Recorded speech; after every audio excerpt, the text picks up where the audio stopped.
Hindi sumpa ang pagiging single pero may placements na kailangan ng energy shift para gumana ang love life mo. Kung lagi kang single or single since birth, oo, minsan nasa birth chart talaga ang pattern kung bakit delayed ang love life. Hindi ito malas, hindi ito karma, enerhiya lang na kailangan mong maintindihan. Ito ang mga sample placements na nade-delay sa love life pero pwedeng magbago. Saturn in 5th house or 7th house, madalas late bloomer sa love. Mataas ang standards, takot sa wrong person. Kailangan muna ng emotional maturity bago pumasok sa relationship. Single dahil walang nagmamahal, kundi dahil protected ka hanggang ready ka na. May mga aspects to watch. Saturn square Venus, self-doubt, takot mag-trust. Saturn opposite Moon, hirap mag-open emotionally. Saturn conjunct descendant, very selective in love. Venus retrograde or Venus hard aspects, people with Venus RX usually love differently than the crowd. Feeling iba ang magmahal. Madalas late relationship or first love na sobrang meaningful. Aspects to watch, Venus square Pluto, intense pero on-off connection. Venus square Saturn, love feels blocked. Venus trine Jupiter, lucky in love kapag nag-mature. Aquarius, Virgo, Capricorn dominance, hindi forever single pero Aquarius placements need freedom, hindi pumapasok agad sa commitment. Virgo placements, mataas ang standards, gusto perfect fit.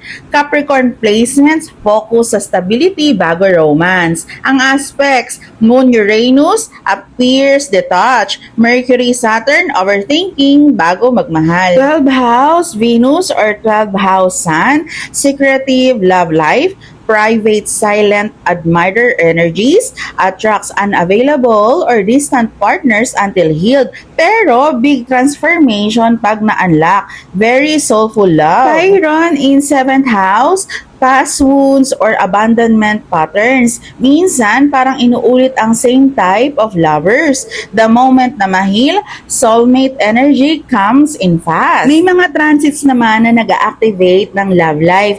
Kung single ka na matagal, these transits usually start the shift. Itong Jupiter transiting your 5th or 7th house, best time for new love, dating, romance, expansion. Saturn leaving your 7th house, end of delays, parang biglang gumagaan ang love life.